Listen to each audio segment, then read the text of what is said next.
Bismillahirrahmanirrahim. Assalamualaikum warahmatullahi wabarakatuh.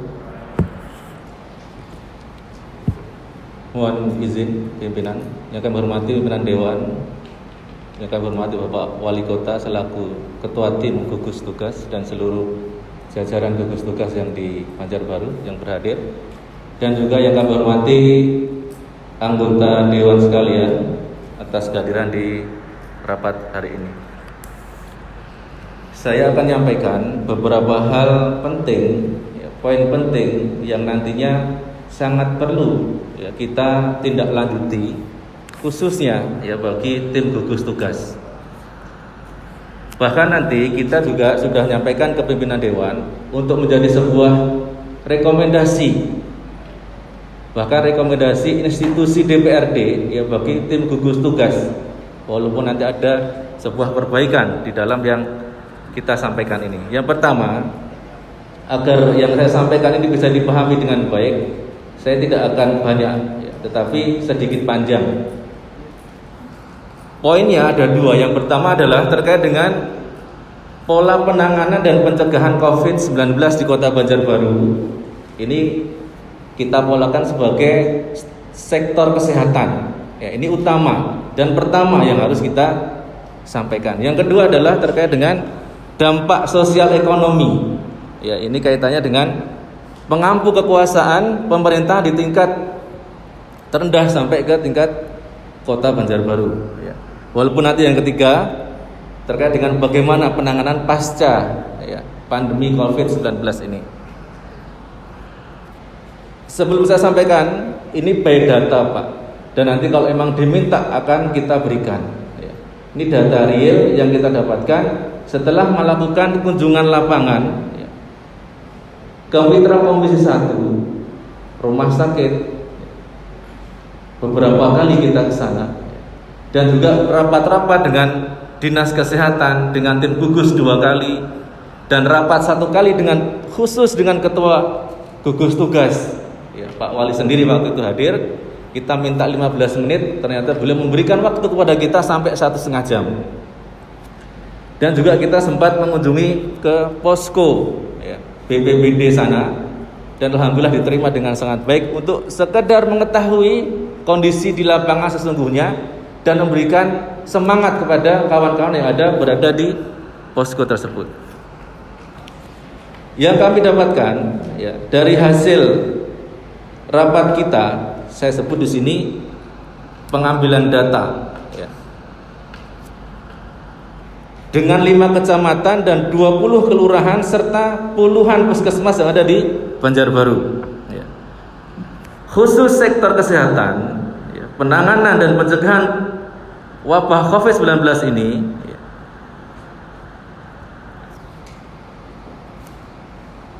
bantuan dari Pemko untuk seluruh kecamatan sampai ke puskesmas itu ada, walaupun masih belum memadai.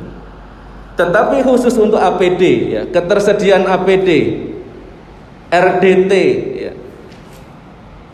dan juga multivitamin dan seterusnya, ini sangat-sangat kurang.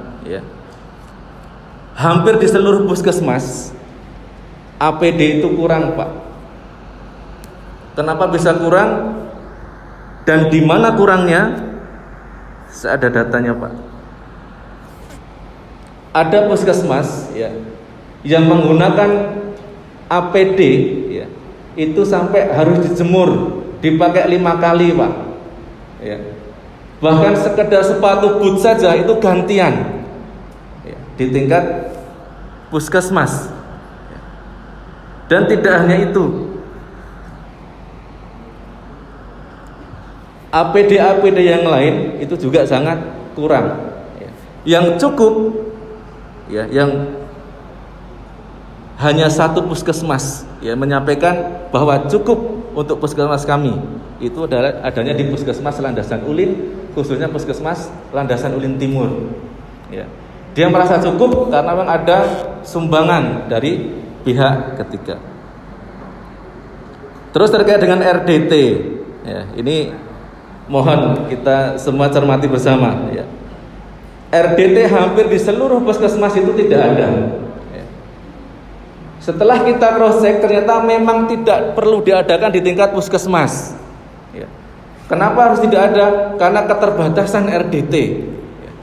Bahkan sampai kasus satu puskesmas atau dua puskesmas menghubungi saya, Pak, tolong dibantu untuk disampaikan ke atas, Pak, terkait pengadaan RDT.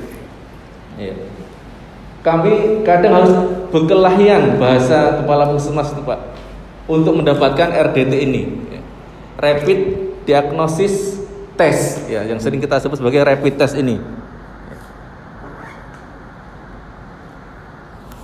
Dan yang poin pentingnya di sini, langsung saya sampaikan saya tidak menyebutkan nama dan tidak menyebutkan dinasnya. Saya sampaikan ke dinas terkait, Pak, kondisi seperti ini, Pak. Tetapi yang membuat saya prihatin, membuat saya prihatin adalah justru statement dari beliau menurut saya kurang pas. Pak Ihsan, bagaimana nanti ketika kita pengadaan RDT yang banyak dan kita lakukan rapid test kepada masyarakat, kalau hasilnya reaktif itu banyak, bagaimana, Pak? Sedangkan PCR, ketika atau di PCR itu biayanya 2 jutaan, Pak.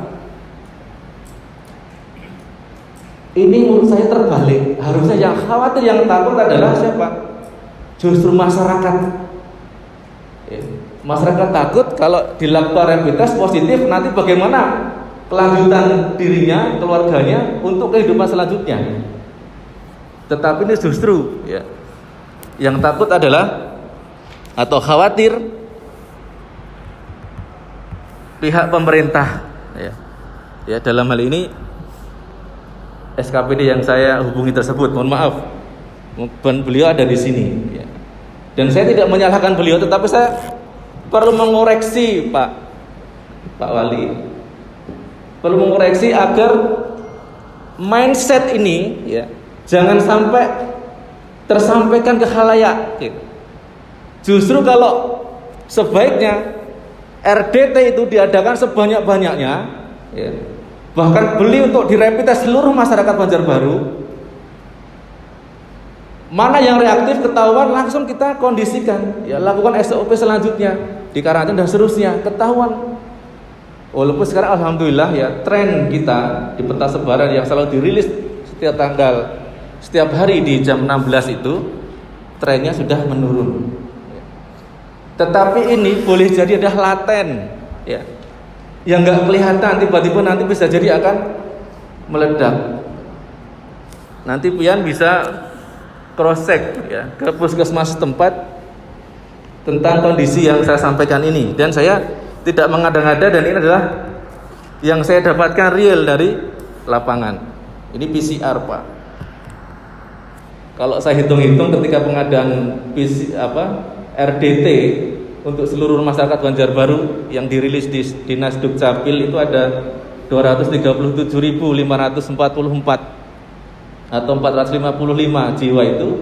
Kalau kita belikan RDT, harga termurah itu adalah 75.000, termahal itu 1.600.000-an. Dan kemarin kita ditawari salah satu klinik utama yang ada di Banjarbaru itu, Pak, kalau mau melakukan rapid test 550.000. Kita anggaplah yang 550.000 itu kalikan sekian ribu warga Banjarbaru. Itu dengan anggaran yang disediakan oleh Pemkab Banjarbaru masih sangat sedikit. Itu RDT. Saya lanjutkan. Selanjutnya terkait dengan jam pelayanan di puskesmas maupun di pemerintahan. Ini sudah berjalan dengan baik. Sosialisasi juga sangat masif. Ini apresiasi bagi tim gugus tugas dan pemerintah kota. Dan juga kerjasama stakeholder itu juga berjalan sangat bagus. Semuanya bekerjasama dengan sangat baik. Yang jadi catatan penting lagi adalah terkait dengan relawan atau surveillance. Di situ ada relawan, ada surveillance. Kadang relawan juga membantu sebagai surveillance. Terkadang harus membantu juga untuk memang tracking dan seterusnya, ya. Di sini, Pak, hampir semua ya, dari puskesmas yang kita ajak rapat ini mengatakan bahwa relawannya kurang, Pak.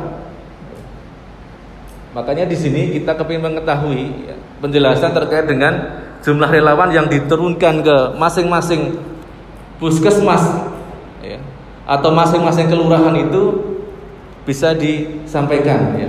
Berdasarkan apa kita menurunkan relawan, membantu relawan di tingkat terendah itu ya, apakah berdasarkan jumlah kasus yang ada atau berdasarkan jumlah jiwa yang ada di kelurahan atau puskesmas tersebut ya, ini harus disampaikan kepada kami, dijelaskan kepada kami ya, khusus di puskesmas ini penting, puskesmas Laura di sana sangat kurang untuk relawan, bahkan sudah meminta atau menyampaikan ke BKPP ya, untuk penambahan SDM ya. Sudah melakukan analisa beban kerja dan memang di puskesmas Laura kekurangan ya. Ini juga menjadi catatan penting. Untuk bantuan Pemko seluruhnya ada. Nah, sekarang yang terakhir ya, itu sektor kesehatan. Sekarang saya akan bicara tentang sektor dampak sosial ekonomi. Ini yang menjadi leading sektornya adalah Bapak Camat, Bapak Lurah.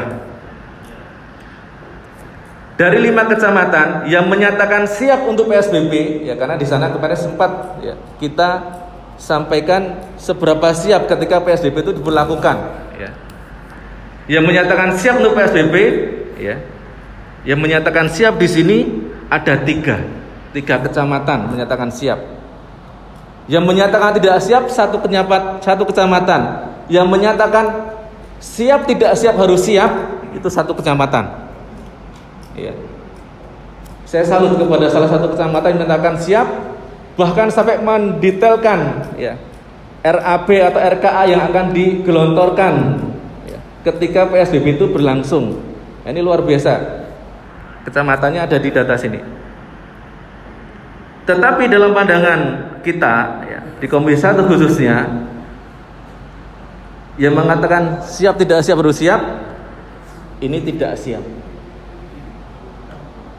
Sehingga ya, kalau memang nanti ada rekomendasi untuk PSBB ya, mohon ya, diperjelas ya, dipertegas terkait dengan kriteria itu. Untuk pendataan JPS ya, jaring pengaman sosial, hampir seluruh kelurahan, kecamatan sampai saat ini meminta kepada kita agar ada gelombang kedua dalam pendataan, dan alhamdulillah ya, luar biasa direspon langsung ya. Di tiap kelurahan ya, ditunggu sampai hari Jumat kalau nggak salah ya. Karena Pak Lurah juga menghubungi RT, kebetulan saya juga ketua RT di Gunung Manggis, agar mendata warganya yang tercecer ya, ditunggu dengan format seperti ini. Nah, ini bagus. Saya salut ya. Hampir seluruh kelurahan dan kecamatan masih jalan melakukan pendataan ya. Entah gelombang keberapa, yang jelas masih berlangsung. Ini menurut saya sangat bagus ya. Terus tentang partisipasi masyarakat ya, ini juga cukup bagus ya. Artinya masyarakat ya, berhasil ya, tanda kutip dipropaganda oleh pemerintah untuk ikut serta dalam melawan COVID-19 ini ya. Bagus. Tentang sosialisasi, hampir semua pemerintahan ini ya, camat maupun kelurahan sangat masif. Yang cukup masif hanya 2 kelurahan ya. Saya katakan cukup itu di bawah masif ya. Kalau masif itu sudah masif banget ya. Banyak kegiatannya, penyemprotan, penyuluhan, pembagian leaflet, bahkan membuat masker sendiri dibagikan ya. Membuat posko ya, ada di sana. Nah, terakhir banget, dari sektor kesehatan dan dampak sosial ekonomi, kami menyimpulkan, Pak, simpulannya itu ada dalam rekomendasi Komisi 1 ya. Rekomendasi Komisi 1. Bukan rekomendasi DPRD, tapi rekomendasi Komisi 1 yang kami berharap ini menjadi sebuah rekomendasi institusi yang silahkan nanti diperbaiki. Yang pertama, dari sektor kesehatan ada 11. Saya bacakan saja. Dan nanti kalau diminta akan saya berikan. Yang pertama, harus ada ketersediaan APD yang cukup ya, bagi tenaga kesehatan hingga level 3 ya. APD hingga level 3 standarnya. Yang kedua, ketersediaan RDT dan PCR harus memadai dengan cara pengadaan mandiri oleh gugus tugas COVID-19 Kota Banjarbaru. Yang ketiga, harus segera terjadi ya, atau harus segera selesai ruang isolasi bertekanan negatif ya untuk orang positif COVID-19. Yang keempat, harus segera ada pengadaan mobil ambulans khusus untuk COVID-19. Yang kelima, harus ada asupan gizi yang baik dan multivitamin bagi tenaga kesehatan yang cukup selama pandemi ini. Yang keenam, harus ada insentif tambahan bagi tenaga kesehatan sampai ke tingkat puskesmas. Kalau rumah sakit saya sudah mengetahui sudah ada. Yang ketujuh, perlu pengkajian mengenai peta sebaran hingga tingkat wilayah RT. Kenapa? Karena kewaspadaan itu di tingkat RT, bukan sekedar luasan kelurahan. Kedelapan, ketercukupan relawan dan surveillance dibagi berdasarkan luasan dan analisa jumlah penduduk. Yang kesembilan, lakukan analisa dan hitung untuk melakukan rapid test bagi seluruh warga Banjarbaru. 10. Lakukan rapid test bagi seluruh tenaga kesehatan sebagai garda terdepan dalam penanganan COVID-19 ini. Bahkan sampai kepada para ketua RT untuk dilakukan rapid test ini. Dan mohon maaf, hari ini mohon izin ya, pimpinan Dewan dan Ketua Komisi dan Pak Sekwan, saya tidak ikut rapid test hari ini. Kenapa? Karena kita melihat dengan mata kepala kita sendiri ya, tenaga kesehatan kita dalam rapat-rapat belum dilakukan rapid test, sehingga saya merasa tidak perlu dulu karena mereka adalah garda yang terdepan. Yang ke-11, ada sebuah ketegasan dalam pemberlakuan sosial maupun physical distancing. Rekomendasi untuk sektor dampak sosial ekonomi. Yang pertama, ini ada 8, transparansi data penerima JPS dalam bentuk hard copy yang ditempel di ruang publik atau pemerintahan. Yang kedua, akurasi tingkat tinggi tentang data dalam pendataan JPS, baik yang sudah ada maupun data rentan miskin ya. Harus akurat, maksudnya yang berdata adalah Pak RT. Yang ketiga, harus terus dilakukan update data JPS secara berkala. Ini sudah dilakukan, alhamdulillah. Yang keempat, harus ada pemutakhiran data dengan cara pendataan gelombang kedua dan seterusnya. Yang kelima, transparansi dalam penggunaan anggaran penanganan COVID-19. Yang keenam, sosialisasi secara lebih masif lagi dalam rangka edukasi terkait PSBB. Ya, garis bawah di sini adalah terkait PSBB. Yang ketujuh, ketersediaan sembako dan energi bagi masyarakat Banjarbaru harus terjamin secara aman. Yang kedelapan, libatkan peran serta masyarakat dan perusahaan dalam bersinergi dalam penanganan dampak COVID-19 di Kota Banjarbaru. Saya kira ini ya, rekomendasi dari sektor sosial ekonomi dan sektor kesehatan yang lebih utama, karena akar masalahnya itu adalah di sektor kesehatan. Kita harus selesaikan wabah ini, kita harus habisi sehabis-habisnya. Tentang dampak sosial ekonomi adalah langkah kedua. Saya kira ini ya, pimpinan yang bisa sampaikan dari Komisi 1. Terima kasih. Assalamualaikum warahmatullahi wabarakatuh. Waalaikumsalam warahmatullahi wabarakatuh. Terima kasih. Sebagai berbicara